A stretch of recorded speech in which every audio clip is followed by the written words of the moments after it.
Aula de AVC isquêmico da disciplina de Neurocirurgia da USP de Ribeirão Preto, ministrada pelo Dr. Felipe Chodraui. Então, vou começar falando um pouco sobre o AVC isquêmico. É, a ideia inicial da aula é falar um pouco sobre a história do tratamento do AVC isquêmico, que é algo que talvez nós neurocirurgiões não conheçamos tanto, e posteriormente falar um pouco do papel e da atuação que a gente consegue ter nessa doença. Eu sou o Felipe, eu sou R4 de Neurocirurgia no HC da USP de Ribeirão Preto. Vamos começar. Começando com uma coisa que é bem básica para a gente, é a introdução do que é a doença, né? O AVC é uma síndrome neurológica com interrupção do fluxo sanguíneo cerebral de uma forma súbita por pelo menos mais de 24 horas. Se for menor que isso, a gente tem um AIT, né? Um acidente isquêmico transitório. Os fatores de risco modificáveis seriam hipertensão, tabagismo, diabetes. Os não modificáveis, a idade, gênero e etnia do paciente.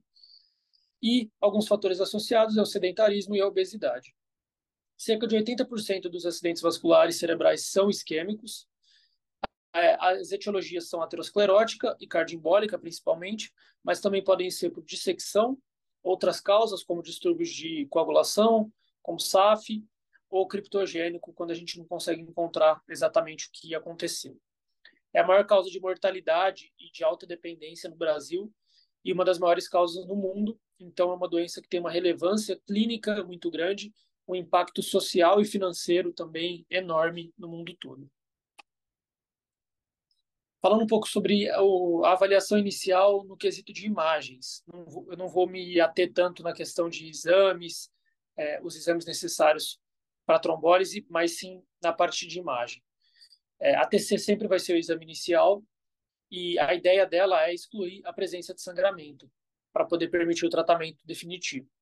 Ela vai visualizar 60% das lesões em 3 a 6 horas e praticamente 100% dessas lesões em 24 horas do ictus do acidente, do AVC.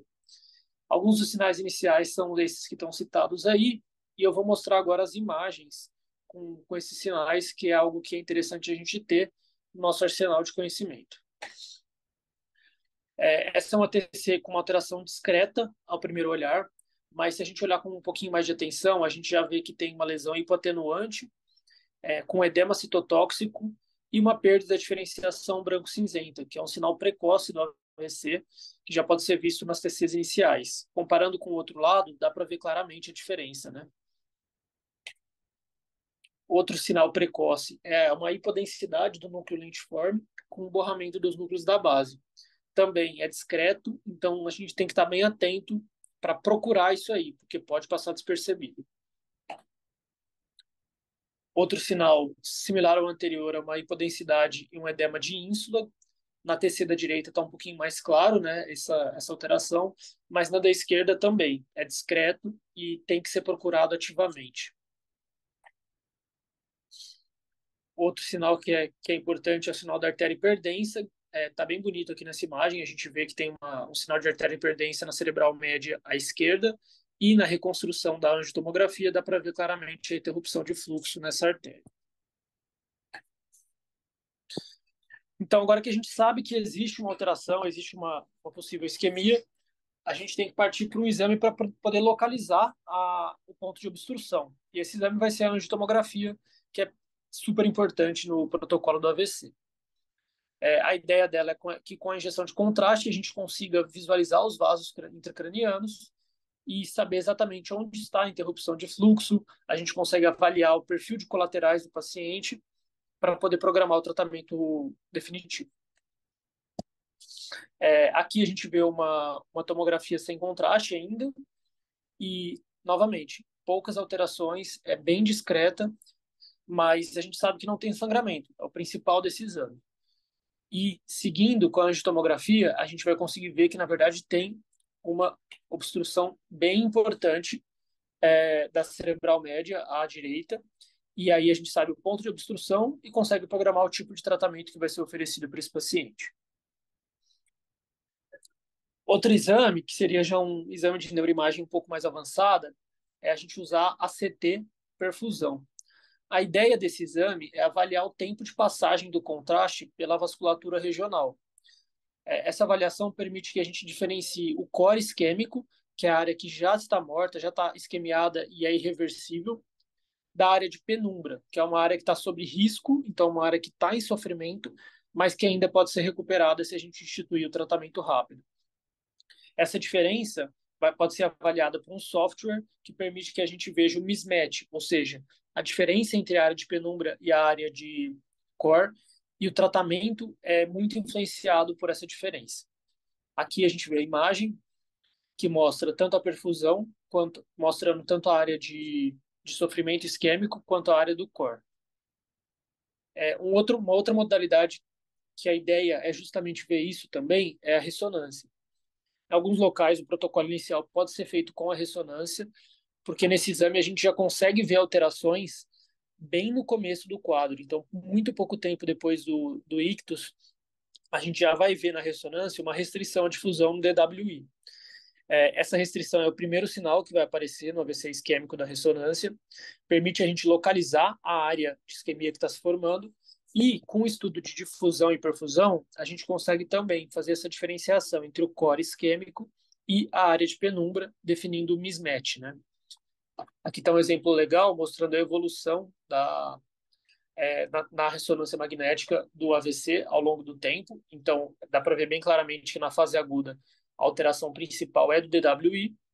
Essa alteração se intensifica nos primeiros 7 dias e depois ela vai começando a diminuir. Ao passo que no T2 a gente tem o contrário. Ela é bem discreta no começo, mas a longo prazo a alteração do T2 vai ser a que mais vai chamar a atenção. E aqui, mostrando um exemplo da difusão e da perfusão. Então, na área em amarelo é uma restrição à difusão, é a área isquemiada mesmo. A área em vermelho, a gente vê na perfusão que é a área sob sofrimento isquêmico, então a área de penumbra, e a diferença entre elas é bem grande. Esse paciente, por exemplo, seria um candidato bom para uma intervenção, uma trombólise, por exemplo, estendida. Uma outra classificação que é legal a gente saber é a classificação de ECAS, que foi um estudo, na verdade, para AVC isquêmico, que propôs essa classificação para avaliar a transformação hemorrágica do AVC isquêmico. São 4 categorias que a gente vai avaliar. Então, 2 envolvem hemorragias petequiais e outras hematomas intraparenquimatosos. Na imagem superior da esquerda, a gente tem uma transformação IH1, que é o infarto hemorrágico do tipo 1, que consiste em hemorragias petequiais na borda da área do infarto. Abaixo dela é um IH2, que é uma hemorragia petequial por toda a área do infarto, mas não tem efeito de massa. Já na transformação PH1, à direita superior, a gente tem um hematoma intraparenquimatoso que pega menos de 30% da área do infarto. E ele pode ter um efeito de massa que é pequeno. Já na transformação PH2, a gente tem um hematoma grande, com mais de 30% da área do infarto sendo acometida e com efeito de massa importante. O manejo inicial é algo também que eu não acho que a gente precisa discutir tanto aqui. Acho que todo mundo já sabe bastante sobre essa questão, mas, em resumo, o controle pressórico tem que ser feito abaixo de 180 por 105 quando a gente vai fazer algum tratamento de reperfusão, ou menor que 220 por 120 se a gente não for fazer uma terapia de reperfusão. Os demais cuidados de neuroproteção, como normotermia, normoglicemia, cabeceira elevada, com pescoço centrado, tudo isso deve ser feito e se mantém, a gente já está cansado de saber. A prevenção à TVP deve ser instituída o mais precocemente possível, sempre lembrando que se for ter alguma intervenção, isso precisa ser adiado. A gente não começa fármacos anticrise de forma profilática, a gente só faz isso se o paciente realmente tiver uma crise clínica. E o AS deve ser iniciado em 24 a 48 horas do ictus. O que vai influenciar isso vai ser a necessidade ou a possibilidade de uma cirurgia, tratamento que for ser feito. E a gente começa estatinas de alta potência em pacientes que ainda não usarem essa medicação. Agora eu vou começar a falar um pouco da parte dos estudos que levaram ao tratamento atual do AVC. E o que é interessante a gente saber, vou falar de uma forma resumida, o que o neurocirurgião precisa saber para a gente estar por dentro desse tema. O primeiro estudo que surgiu foi o ECAS 1, em 1995. Ele fez o primeiro teste com uso de trombolítico, que já era o alteplase, mas só que numa dose maior, de 1,1 miligrama por quilo e até 6 horas do ictus. Esse estudo ele não mostrou diferença na melhora funcional entre os pacientes que usaram alteplase ou não fizeram nada. E levou a um maior sangramento com o alteplase, então acabou não se comprovando o benefício naquele momento. Mas no mesmo ano a gente teve o estudo NINDIS-1, que foi o estudo que revolucionou o tratamento do AVC isquêmico, porque ele usou o alteplase numa dose um pouco menor, de 0,9 miligramas por quilo, com uma janela de até 3 horas do ictus. Ele não mostrou melhora no NIH em 24 horas, em relação ao tratamento clínico só, mas teve uma melhora funcional muito importante a longo prazo, então melhora do ranking desses pacientes. O risco de sangramento foi um pouco maior, mas considerando o benefício, essa medicação foi aprovada e foi aí que a gente começou a usar o alteplase no AVC isquêmico.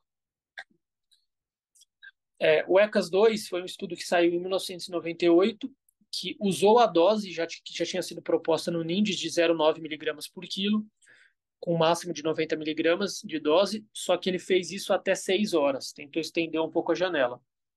E, novamente, ele não mostrou diferença em melhora funcional. E teve um pouco maior de risco de sangramento. Foi aí que surgiu a escala que eu comentei, a escala do ECAS proposta, que foi feita nesse estudo. O ECAS-3 é um outro estudo, que é um estudo que buscou estender a janela de trombólise, só que ao invés de 6 horas, eles usaram 4,5 horas, 4 horas e meia. O que foi visto é que quando a janela era só até 3 horas, existia um subuso muito grande da medicação. Então, chegava só 2% dos pacientes receberem o alteplase por conta dessa janela, por todo o tempo que envolve o diagnóstico, o transporte para o hospital, fazer tomografia. Então, foi usada a dose padrão de 0,9 até 4,5 horas do ictus. E o que se mostrou é que teve uma melhora funcional muito importante, então melhorou o ranking até 4,5 horas, e mais pacientes estavam aptos para receber o tratamento. Além disso, teve um aumento do risco de sangramento, mas que não afetou mortalidade. Então, mostrou uma segurança da medicação nessa janela e foi aprovado pelo FDA a janela de 4 horas e meia para o alteplase. Depois disso, foi questionado se a gente não poderia reduzir mais ainda a dose do alteplase, né, para poder diminuir mais ainda o risco de sangramento. O estudo Enchanted, ele tentou fazer isso usando uma dose de 0,6 miligramas por quilo, além do controle rigoroso da PA. O que foi visto é que essa dose mais baixa ela foi não inferior à dose de 0,9 em pacientes que tinham alto risco de sangramento ou que usavam antiagregantes. Só que nos pacientes que não tinham essas condições, ela acabou aumentando sequelas, então ela não foi tão efetiva. No final, manteve-se a dose padrão de 0,9. Só que até hoje a gente está autorizado a utilizar a dose de 0,6 em pacientes muito comprometidos, idosos, frágeis ou que usam antiagregantes para diminuir o risco de sangramento. O que eu tinha citado anteriormente sobre os estudos de neuroimagem avançada foi o foco do estudo do Wake Up, de 2018. Em pacientes que tinham um ictus incerto, ou, por exemplo, que tinham um wake up stroke, era utilizada a ressonância para a gente identificar a área de restrição à difusão e a área de hipersinal flare, para poder ver se esses pacientes, mesmo depois de mais tempo, ou sem saber se o tempo, não poderiam receber a trombólise. E o que foi visto é que em pacientes que tinham um wake-up stroke, que a gente conseguia identificar uma área de isquemia, de difusão pequena, com uma área de flare maior, ou seja, um mismatch grande, a gente poderia fazer a trombólise com certa segurança. Então, teve melhora do ranking e aumento da hemorragia, mas só que sem alterar a mortalidade também. Esses pacientes tiveram um NIH médio de 6 e só foram trombolizados se a área isquêmica não era muito extensa, então menor que 1/3 do território da cerebral média. Seguindo essa mesma linha, o estudo Extend procurou também estender a janela de trombólise e ele usou um tempo mais bem estabelecido, o outro ele focava mais em wake-up stroke, e aí ele utilizou a neuroimagem avançada da ATC.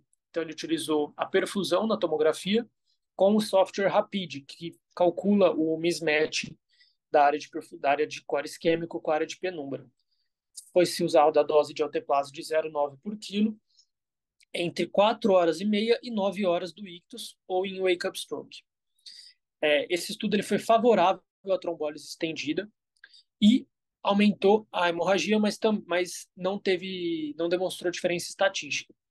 Só que o que a gente tira desse estudo é que em pacientes que têm um mismatch bom, então um mismatch grande, com uma área isquêmica pequena e uma área de penumbra grande, eles podem ser submetidos a trombólise estendida. Indo agora para outro braço do tratamento do AVC, que é a trombectomia, e como que ela surgiu, como que ela foi comprovado o benefício. A gente tinha alguns estudos, alguns trials principais, que eram esses 5 que eu cito aí, o Mr. Clean, o Escape, o Revascat, Swift Prime e o Extend-A, e foi feita uma meta-análise em 2016, chamada de Hermes, que avaliou esses 5 trials.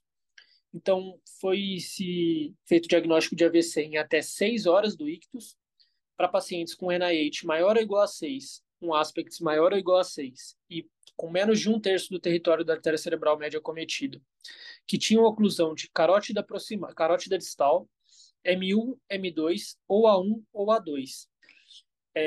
Esses pacientes foram submetidos à trombectomia e mostrou que eles tiveram uma redução da incapacidade em 90 dias bastante importante e um NNT de 7, então um NNT muito bom, mostrando o benefício do tratamento com a trombectomia, que ficou bem estabelecido depois dessa meta-análise. E não teve diferença no sangramento. O Resilient foi um trial aqui brasileiro, interessante porque ele envolveu o tratamento do AVC no SUS com a trombectomia. Foi feito o diagnóstico de AVC em até 6 horas, também com os mesmos critérios do estudo anterior. NIH maior ou igual a 6, aspects maior ou igual a 6, menos de 1/3 do território da cerebral média e uma oclusão de carótida interna ou de cerebral média proximal, M1. Houve uma melhora nos pacientes que tinham um ranking de 0 a 2 depois do AVC com a trombectomia e também não teve tratamento, não teve diferença de sangramento ou mortalidade. E na mesma linha dos últimos estudos do AVC da trombólise, foi tentado averiguar se a gente não poderia prolongar a janela, né, de trombectomia para mais de 6 horas. Foi o que os dois estudos, o DAWN e o DEFUSE 3, tentaram comprovar. Então, eles são de 2017. O DAWN ele tentou avaliar a trombectomia de 6 a 24 horas pós-ictus e o DEFUSE de 6 a 16 horas pós-ictus. Também selecionaram pacientes similares aos outros estudos, que eu já citei previamente. No caso do DEFUSE, esses critérios são do DEFUSE, mas são muito similares ao do DAWN. Você tinha que ter na neuroimagem avançada uma área de core menor que 70 ml, um mismatch maior que 1,8 e um volume desse mismatch maior do que 15 ml. Se tivesse esses critérios, esses pacientes eram autorizados a ser submetidos à trombectomia depois de 6 horas e em ambos foi comprovado um benefício da trombectomia mesmo mais tardiamente. Alguns outros estudos, agora de uma forma um pouco mais resumida, né, do que existe de novo, o que já se tem aparecendo, né, o CHOICE mostrou que a trombólise intraarterial depois da trombectomia melhorou o resultado neurológico. A ideia seria ajudar a dissolver microtrombos mais distais na circulação, então ele teve melhora dos pacientes. O Mr. Clean Late é um estudo que avalia o perfil de colaterais para propor uma trombectomia em aspects menor do que 6. E ele mostrou um desfecho favorável, mesmo nesses pacientes com aspects ruins. Lembrando que o que definia a gente tinha que levar em conta, além do aspects, a idade do paciente e para poder fazer o procedimento sem aumentar tanto o risco de sangramento, né? E esses outros estudos foram os que também tentaram seguir nessa linha.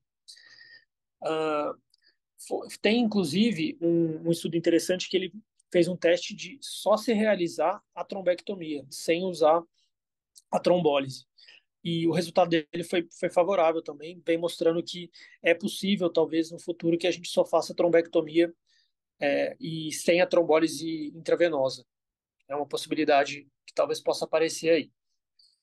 Na circulação posterior, com oclusão vertebro-basilar, a gente teve dois estudos iniciais, o BEST e o BASIC, que não demonstraram o benefício da trombectomia. Só que depois, os dois estudos, o ATTENTION e o BAOSH, que faziam trombectomia até 12 horas e de 6 a 24 horas, mostraram sim melhora do ranking dos pacientes com a trombectomia e melhora da mortalidade.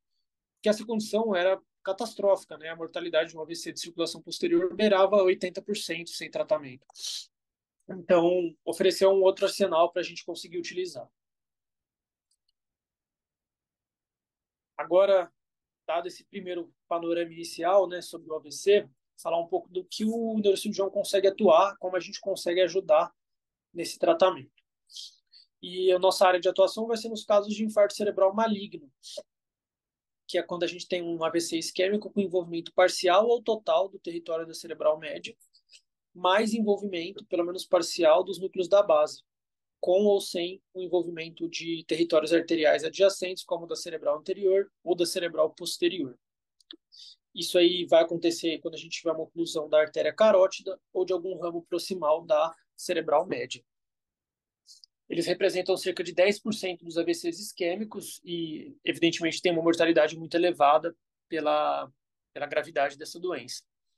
Esses pacientes eles vão ter um ataque, uma hemiplegia com hemianopsia, mais alguma disfunção cortical. E quando esses pacientes apresentam um NIH maior do que 15 ou maior do que 20 no lado dominante, são pacientes jovens, pacientes com uma isquemia muito grande na tomografia, a gente já tem um preditor muito grande de que eles vão ter um risco maior de AVC maligno. Aqui a gente vê os territórios de algumas artérias cerebrais de irrigação. A gente vê que pacientes jovens que na tomografia tem mais de 50% do território da CM acometido, tem um preditor, um fator de pressão muito grande de que eles podem ter um edema citotóxico importante e evoluir com um AVC maligno, que seria uma imagem parecida com essa aqui, que acho que não deixa nenhuma dúvida de que a gente está diante de um AVC maligno que muito provavelmente vai precisar de um tratamento invasivo. Aqui mostrando os dois vasos que são acometidos, né, a artéria carótida e o ramo M1 da cerebral média. Aqui numa peça e depois numa geografia. E o que a gente tem de estudo para respaldar esse tratamento com a cirurgia, com a craniectomia descompressiva para o AVC isquêmico, né? São 3 estudos que mostraram isso, o Decimal, o Destiny e o Hamlet, e a meta-análise citada acima, ela juntou esses 3 estudos para avaliar quais eram os reais benefícios da craniec, né? E o que foi visto é que uma cirurgia precoce, até 48 horas do início dos sintomas, em pacientes jovens de 18 a 60 anos, mostrou em 12 meses uma melhora de pacientes em ranking 2 e 3 muito expressiva e um NNT, o número necessário para tratar com a craniec, de 2 para manter os pacientes com ranking menor do que 4 e de 4 para manter os pacientes com ranking menor do que 3. Então, esse é um dos NNTs mais baixos que a gente tem na medicina e bate um martelo realmente de que a craniectomia descompressiva no AVC isquêmico maligno é um tratamento muito efetivo, tanto para reduzir mortalidade, quanto para reduzir a dependência, né, o ranking, a funcionalidade desses pacientes. O único problema é que eram pacientes até 60 anos, né? E a gente sabe que o AVC é uma doença que acomete muitos pacientes idosos, então a gente vai se deparar com muitos AVCs malignos em pacientes com mais de 60 anos de idade. E aí ficou essa dúvida. E o que esse estudo, o DESTINY 2, se propôs a fazer foi avaliar a trombectomia, a craniectomia descompressiva em pacientes com mais de 60 anos, que eram previamente funcionais, então que tinham um ranking modificado de 0, e em menos de 48 horas do início. O que fica muito claro, olhando por esse gráfico da direita, é que os pacientes que foram submetidos à craniectomia tiveram uma mortalidade muito menor, como era esperado, né? Então, a maioria dos pacientes acabava evoluindo com complicações do edema cerebral e morria se não fosse descomprimido. Mas o que a gente tem que olhar também é a funcionalidade do paciente. Então, a Craniec nesses pacientes aumentou os pacientes em ranking 3 e ranking 4, pacientes que já tinham uma dependência um pouco maior. Infelizmente, nenhum dos pacientes do estudo ficou num ranking menor do que 3. Só que o que é interessante é que, pelo score de qualidade de vida dos pacientes que foram descomprimidos, eles tinham scores de qualidade de vida menores do que os pacientes da mesma idade que não tiveram AVC. Isso é meio óbvio, né? Mas comparado com outros pacientes jovens que tiveram que fazer craniectomia descompressiva para AVC, o score de qualidade de vida desses idosos era igual ou até melhor do que eles, que é esperado, considerando que já eram pacientes mais velhos, talvez um pouco menos ativos e com uma expectativa de vida menor. Uma meta-análise de 2021 também corroborou os dados acima e reforçou de que com mais de 48 horas o tratamento clínico deveria realmente ser favorecido em todas as idades, porque os benefícios se reduziam bastante. Aqui na tabela da esquerda dá para a gente ver, né, claramente que a mortalidade é muito grande nos pacientes que não foram operados, comparado com os pacientes que foram, e a quantidade de pacientes em ranking 4 e 5 aumentou bastante nos pacientes que foram submetidos à descompressiva. Isso aí acaba aumentando a dependência, leva a muitas questões sociais, né? Que é de quem vai ser o cuidador desse paciente, qual o custo que isso vai ter para a família, para o Estado. Então, é algo que a gente tem que sempre levar em consideração. Então, vamos resumir de uma forma que a gente tente protocolar essa indicação da Craniec no AVC isquêmico, porque o que é muito frequente entre os serviços ou no mesmo serviço é ter opiniões diferentes e condutas diferentes em pacientes iguais, né?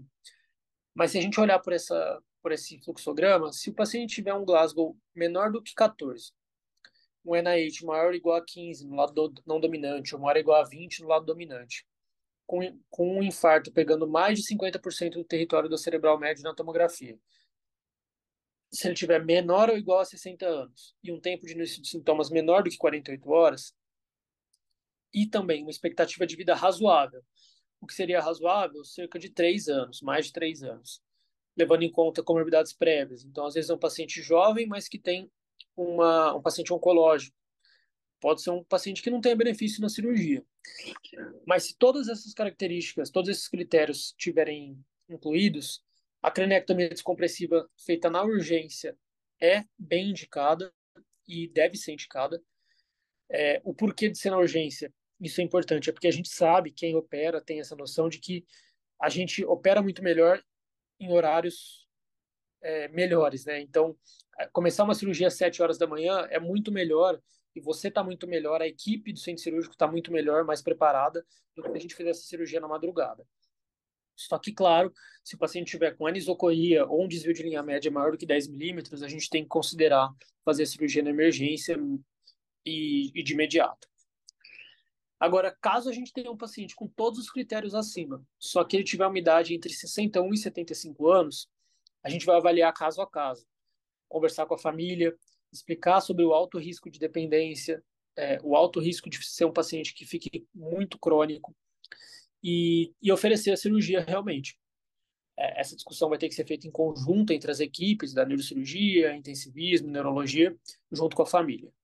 Agora, em pacientes que têm esses critérios, mas a idade maior do que 75 anos, uma doença sistêmica grave ou que já tenham sinais de disfunção de tronco, pupilas médio fixas, perda de reflexos de tronco, aí realmente não operar é a conduta mais correta, a gente está bem respaldado para poder fazer isso com segurança. Sobre a técnica cirúrgica, é algo que acredito que a maioria dos neurocirurgiões não tenha muita dificuldade, né? É uma cirurgia já bem estabelecida. Só que tem diferenças de técnicas e de preferências que vão variar de cirurgião para cirurgião. A ideia é sempre fazer uma craniectomia fronto-temporoparietal, o paciente fica em posição supina, com a cabeça rotacionada para o lado contralateral, sobre uma rodilha ou uma ferradura. Não é necessário pinar o paciente para fazer esse tipo de procedimento. Mas, novamente, algumas pessoas preferem fazer assim.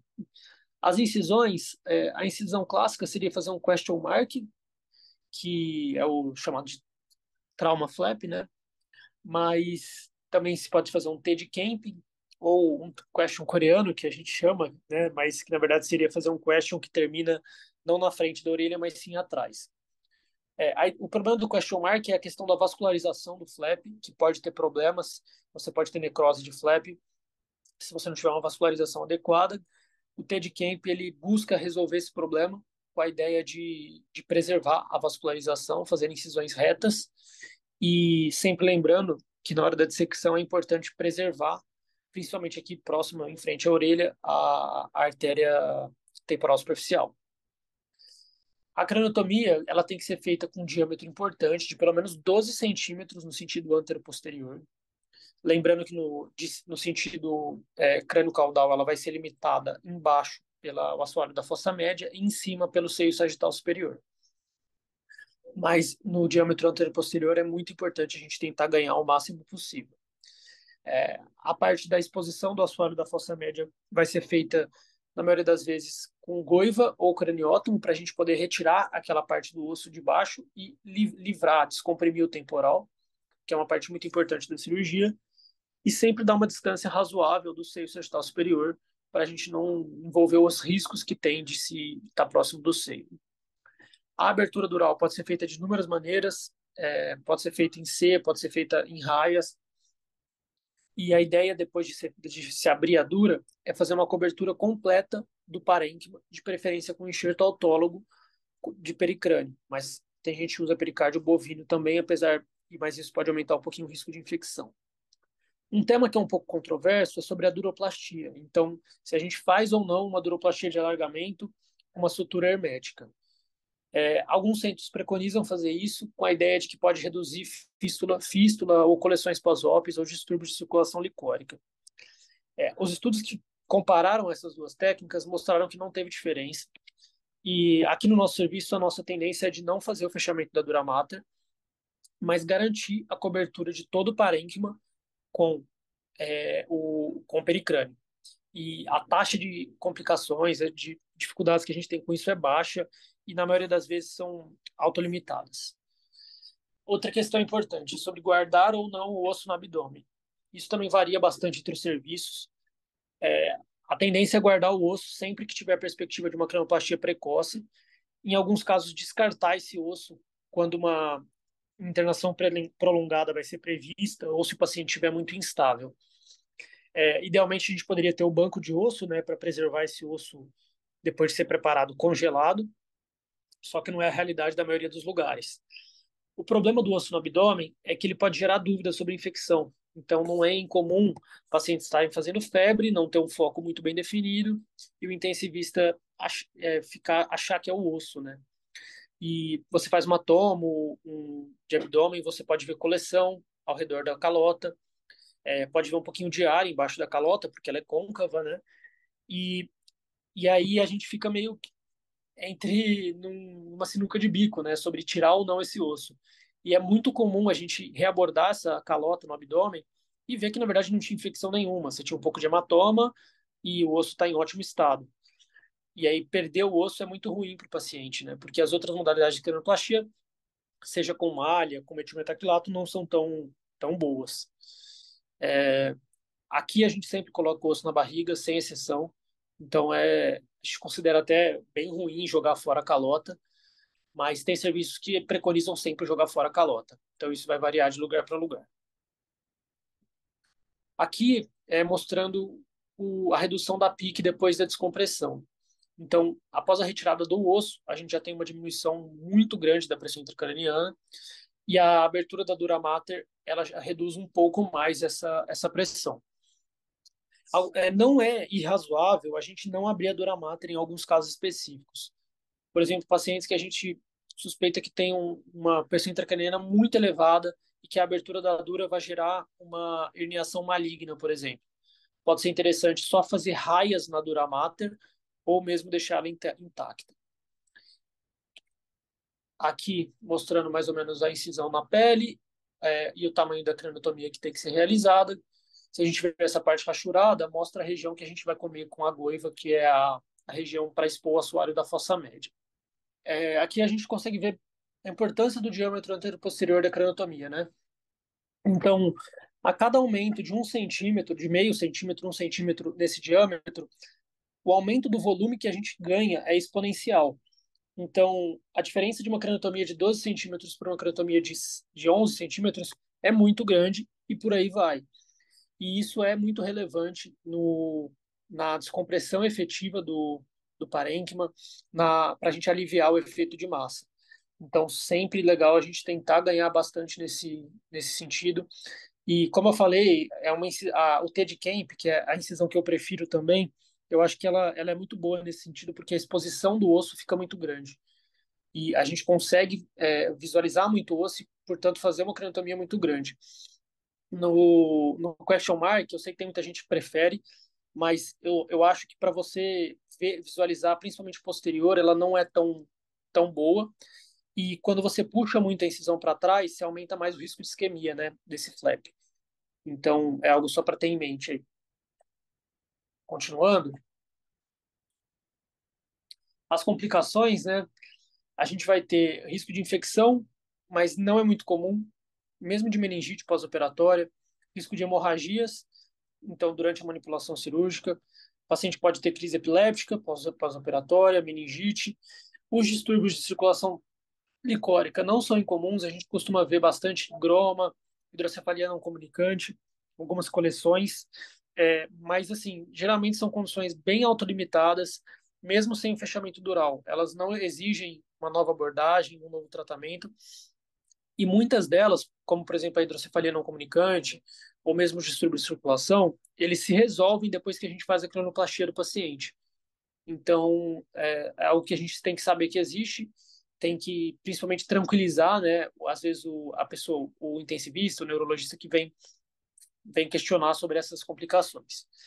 E a síndrome do trefinado, que é quando a gente tem um afundamento muito grande do parênquima na região da craniectomia descompressiva, gerando sintoma neurológico do paciente, pela pressão atmosférica comprimindo aquela região. Que o tratamento também vai ser fazer a cranoplastia nesses casos. Uma coisa que é legal até de comentar sobre a síndrome do trefinado é que às vezes está bastante afundado, né? Com certeza todo mundo já viu. E nesses casos fazer a cranoplastia pode ser um desafio porque você pode ter até uma retração da pele, e isso aí favorecer a exposição depois do flap ósseo, e aumentar pelo afundamento o risco de alguma complicação, por exemplo, um hematoma. Uma coisa que a gente pode fazer no pré-operatório, que é legal, é fazer o oposto do que a gente faria na hipertensão intracraniana. Então, colocar o paciente em posição de Trendelenburg, com essa parte trefinada virada para baixo, e aumentar o volume endovenoso que a gente passa para o paciente, para tentar aliviar um pouquinho esse afundamento, para facilitar a cranoplastia e diminuir as complicações. Aqui mostrando algumas, microma, coleção subdural e uma coleção mais superficial embaixo da pele, depois de uma cranectomia descompressiva. Para finalizar, vou falar de uma parte que é um pouquinho mais controversa, que varia bastante também a opinião entre os neurocirurgiões que avaliam esses casos, e que tem um pouco menos de evidência sobre o benefício da abordagem, que é a cranectomia na fossa posterior. Então, a gente pode fazer uma cranectomia descompressiva de fossa posterior, e nessa descompressiva pode-se ou não fazer ressecção no tecido cerebelar, e a gente pode associar uma DVE ou só fazer uma DVE. O que é muito importante nesses casos é avaliar pela tomografia se a gente já tem sinais de isquemia no tronco, em que o benefício da cirurgia vai ser muito pequeno, e saber qual foi a obstrução, qual foi o vaso que está fechado. Porque nas obstruções vértebro-basilares, a gente tem mais isquemia do tronco em si. E aí são pacientes que são ruins à cirurgia. Mesmo eles evoluindo com hidrocefalia, com edema da fossa posterior, pela própria natureza da doença ser uma morte do tecido do tronco cerebral, o benefício do procedimento vai ser muito ruim. O paciente vai, de qualquer maneira, evoluir a óbito, provavelmente, ou uma dependência muito, muito alta. Já nas obstruções da paica ou da cerebelar superior, em que a gente tem uma isquemia do tecido cerebelar em si, pode ser interessante fazer o procedimento da descompressiva. Por quê? Depois da isquemia cerebelar, esse cerebelo comprimir o quarto ventrículo e o tronco. Então, vai dar hidrocefalia e compressão de tronco. Se a gente conseguir descomprimir antes dessa hidrocefalia e dessa compressão, a gente consegue aliviar esses fatores e esse paciente pode ter um prognóstico muito favorável. O que a gente sabe que acontece na prática, na maioria das vezes, é que os pacientes chegam tardiamente, né? Então, na maioria das vezes, mesmo com esses infartos cerebelares, eles já chegam com edema importante fossa posterior, com hidrocefalia, com uma compressão de tronco, e muito frequentemente já chegam com sinais clínicos de uma deterioração neurológica muito grave, então com pupila aberta, sem reflexo, e aí o benefício da cirurgia realmente fica bem mais baixo. Nesse caso, a duroplastia é um pouco menos controversa, né? Então é interessante fazer uma duroplastia de alargamento depois da abertura dural em Y, porque o risco de fístula na fossa posterior é o principal, que a gente mais teme e o que mais gera impacto depois no cuidado desse paciente. Finalizando, então, algumas das referências que eu usei, e além dos artigos que eu citei, é, vou abrir para algumas perguntas se alguém quiser falar alguma coisa. Felipe, muito boa a aula. Acho que deu para aproveitar várias coisas. Foi uma aula objetiva, né, com coisas que são mais importantes para o neurocirurgião. Deixa eu fazer algumas considerações. É, eu vejo que tem uma variabilidade de indicação de cranectomia descompressiva entre os chefes, né? E em realmente alguns casos a gente fica em dúvida. É, alguns casos que a gente opta por não operar, o paciente evolui com edema locorregional pequeno e realmente a gente olhando retrospectivamente, acho que foi acertada a decisão de não operar. Eu acho que o tempo de trombectomia, né, quando a trombectomia ela é feita numa janela bem curta, né, logo nas primeiras horas pós-ictus, dentro das 3 primeiras horas, isso acaba proporcionando um resgate da área de penumbra e acaba gerando um edema, né, citotóxico menor do que em outros casos, né, que a trombectomia, a reperfusão é feita mais tardiamente. Queria saber sua opinião, assim, se você acha que tem que indicar descompressiva profilática para todo mundo que tem um AVCI maligno, ou se você acha que tem alguma situação que essa crenectomia descompressiva ela pode ser reavaliada com tomografia seriada e ou mesmo não fazer a descompressiva profilática, né? Acho que é legal, João, o que você falou, porque é uma dúvida que a gente tem importante, né? Será que eu estou errando para cima, operando demais, ou será que eu estou errando para baixo, operando de menos, né? E uma coisa que, assim, não tem dúvida é que o procedimento de reperfusão, principalmente a trombectomia, ela evita muita cirurgia.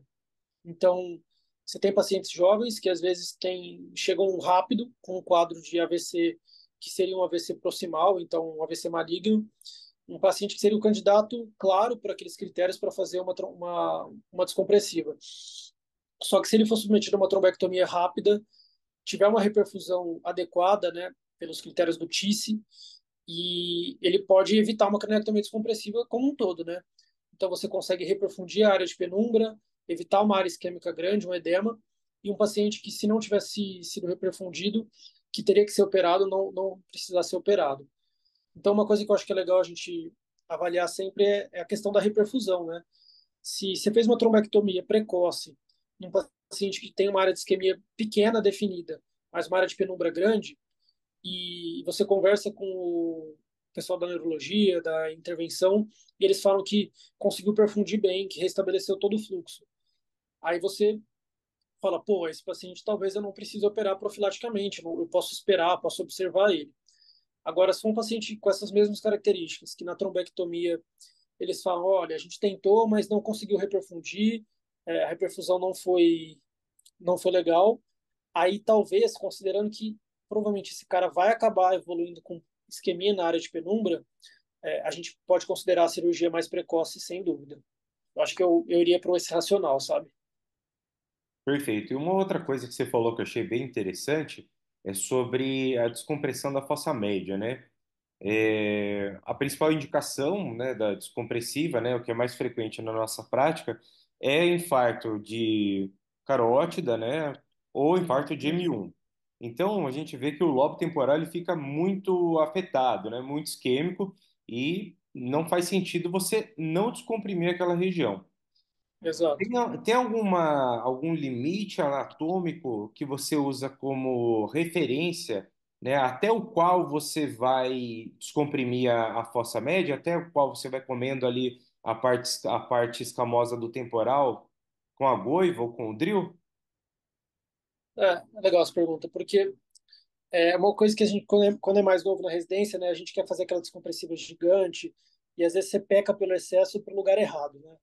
Então a gente quer, vai muito para frente, entra no seio frontal, ou vai muito para cima, que é o pior, e pega o seio sagital, pega um lago venoso, né? E principalmente na região do seio sagital, é um lugar que a descompressão é importante, claro, mas não é o principal, né? O que a gente quer evitar desses pacientes é a herniação do úncus. Então, o lugar principal para a gente focar em descomprimir seria o temporal. E é a ideia que você falou, que é o que a gente costuma fazer, é tirar com a goiva, né, aquele osso, e você vai sentindo, você consegue palpar o arco, o zigoma, o processo do zigoma, para sentir mais ou menos a base do assoalho da fossa média. E conforme você for retirando aquele osso fininho do temporal, você vai conseguir eventualmente até ver, ver bem o assoalho da fossa média e, e proteger, claro, o parênquima embaixo. Eu acho que eu usaria principalmente isso de limite, para a gente também não ir muito posterior e entrar às vezes até na mastoide, que não é incomum, e seguindo essa linha do zigoma, beleza? Maravilha. Você tem mais alguma consideração? Cara, acho que não, acho que foi isso. Espero que tenha sido proveitoso, Então tá bom, obrigado. Bom plantão aí para você, beleza? para a equipe. Abraço. Abraço, até mais, tchau, tchau.